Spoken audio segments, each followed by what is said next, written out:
First of all, I'd like to thank the University of North Texas and the World Affairs Council for inviting me to participate in this timely event. And in particular, Jim, thank you very much for the invitation to participate. When I was invited to come, I thought, well, I've got 10 minutes. I'm on a foreign policy panel, and I've got to talk about Islam, Muslims, and US relations with the Muslim communities in a global sense. I thought, yeah, that's enough time. That'll be fine. I'll have time left over. So I'm not going to really approach or address any of those in any real kind of sense, because I think it's probably best for me just to say, well, there are a number of salient points that I think we need to be thinking about that are very, very important and significant for us to be thinking about at the moment. And actually, when I was looking for inspiration for this, I looked through the World Affairs Council journal, the Foreign Policy, and they have a very good little plug for foreign policy. They have a very good item on kind of predictions for the future. They've got some key people who are talking about predictions for the future. And one of the ones that I read was Bob Woodward, of Woodward and Bernstein fame. Some of you are nodding, but some of you are looking at me blankly. Watergate. Anyway, he's a really famous journalist, for those of you too young to know. And for those of like me who have some understanding, he also wrote, he's been writing about Bush, President Bush recently, and I think he's just had a book published in very recent times. But when he was talking about kind of 50 years on, and the war on terror as we see it, he was asked, well, what kind of headlines do you think we will be seeing in 50 years' time to kind of, reevaluate or look back on what the war on terror actually means? And he had a number. He said, well, I don't know the answer to that, but I have a number of different headlines that there may be in place at that time. US overreacts to 9/11. Perhaps that's something that a Muslim response, the Muslim communities around the world, the Muslim nations around the world would certainly have a lot of sympathy with that evaluation. US wins the Cold War, US wins the war on terror in 50 years' time, if we were to evaluate, or the ongoing war on terror. Prediction is very difficult, especially if it's about the future. So, it's very difficult to say what kind of headline we will be seeing in 50 years' time. One thing, though, I am sure about in 2011, 10 years after 9/11, we in the West, and here particularly in the US, know a lot more about Islam and Muslims than we did 10 years ago. And sometimes when I think about our increased knowledge of Islam and Muslims, I think, well, in a sense, it's been two steps forward and one step back. We're much more familiar, if not entirely comfortable, with Arabic words such as jihad. We're much more comfortable or think we know a lot more about the distinctions within Islam, the doctrinal schism in Islam, Sunni, Shia. However, so that's one step forward. 10 years ago, many people in the US, if they'd been asked what jihad was or what doctrinal splits there were in Islam, would have looked back blankly. So that's one step forward, or perhaps two steps forward. I would say there's also one step back. There's a lot of misinterpretation and there are a lot of misperceptions about what Islam is, what Muslims stand for, what they believe in, and indeed these words that I've just thrown out at you. Jihad has been reduced in a fairly kind of mechanistic way to simply armed struggle used by Muslim terrorists. The Sunni-Shia split or the doctrinal split has not really been understood, I suspect, by many Muslims, or rather non-Muslims. They know it exists, but it's been reduced again to that sectarian conflict in places elsewhere like Iraq. It's two parties fighting against each other. It's something about religion. One party is Sunni, the other party is Shia. So I would say that there's still a lot more work to be done in terms of understanding Islam, in particular in the US. Certainly here in the US and also in other parts of the West, such as Europe, which is where I come from. When I look at a kind of, when I undertake a kind of comparative study of the European understanding and the American understanding, then I think that we are very much at the same stage, that there is some understanding, however, it's limited, and there's a great deal of misperception that is going on as well.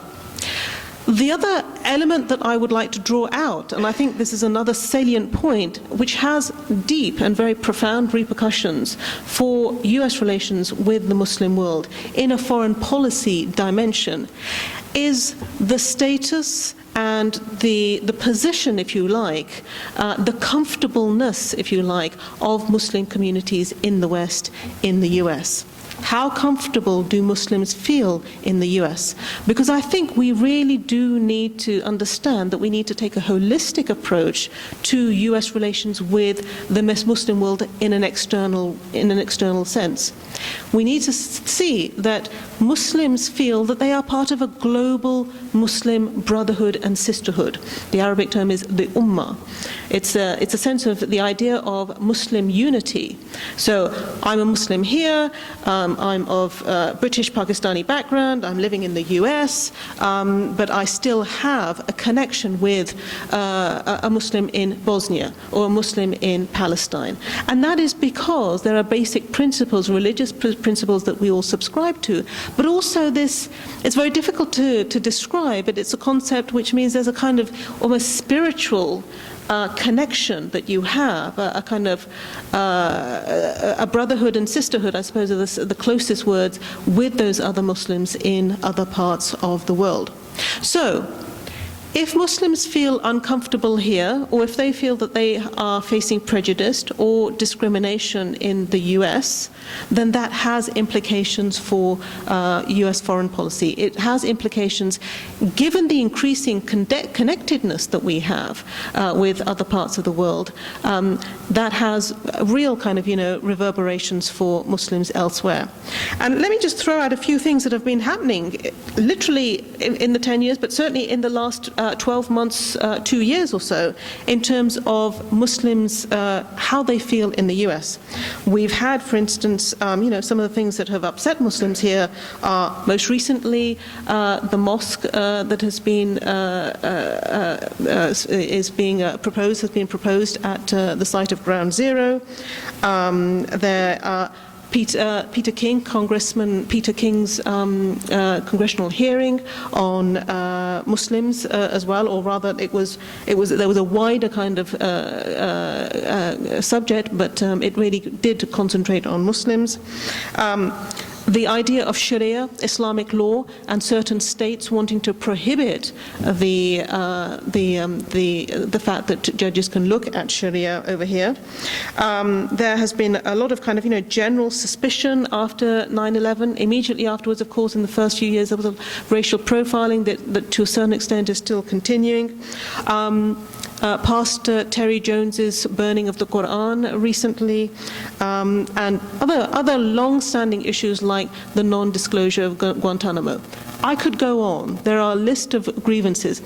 But importantly, when you have instances like the burning of the Quran by Pastor Terry Jones, then that has implications, very profound implications for Muslims in other parts of the world. They get upset, they get angry, and I think that also then has implications for US and Muslim relations. So we do have to look at the domestic dimension in a much more holistic sense, knowing that domestic, whatever happens here domestically, does have implications for the position of Muslims, and indeed non-Muslims as well, in the rest of the world, American Muslims and non-Muslims in the rest of the world, but also the way that the US is perceived. US foreign policy is going to be perceived in a particular way because there are domestic issues or domestic developments that are taking place over here. Another kind of, issue that I would like to talk about is the idea of Muslim communities in the US and the idea of assimilation and integration. To what extent Muslims do feel integrated, to what extent Muslims do feel assimilated over here. And again, the US foreign policy, the US's position, formal position on issues like the Israeli-Palestinian conflict does have a profound impact on how Muslims feel here. So it has that double kind of effect. It has effect on foreign policy and the way that the US develops its policies in relation to other Muslim countries, and how Muslim countries view the US as well. Is the US a neutral and bipartisan mediator between Israel and Palestine? Has the US really acted in a bipartisan manner between India and Pakistan and the struggle over Kashmir? I mean, these are very important. In the last 10 years, one could argue that we did not really develop very much as far as foreign policy is concerned. There was a great deal of hope when President Obama, in the Muslim world, both here domestically and in foreign terms, when President Obama became president a couple of years ago. His Cairo speech promised a lot, but the Muslim communities here and Muslims around the world are feeling that the promise, the great deal of promise that was expected from this administration has not been fulfilled. Finally, because I've just been given my 1 minute, I would like to say that there is, in terms of the general misconceptions and misperception of Muslim communities here in the US, there have been a number of recent studies. The Pew Foundation has done a very good, extensive study. There have been Gallup polls as well that have shown that the general and at times media sensationalized stereotype of the position of Muslims here has really been distorted. Muslims are viewed in a particular way as sometimes as a kind of fifth column within US society. And clearly, the studies are showing that Muslims feel a great sense of loyalty to the US. They do feel, that I had a few. First of all, in terms of the Quran itself, the Quran does actually give us a clear injunction that we should be, we should live happily with our neighbors. But also, these studies are showing in very formal terms, very explicit terms, that the U.S. Americans, or rather American Muslims, do not feel disloyal to this country. They do feel that they subscribe to the main tenets of American democracy. Okay, thank you. Thank you.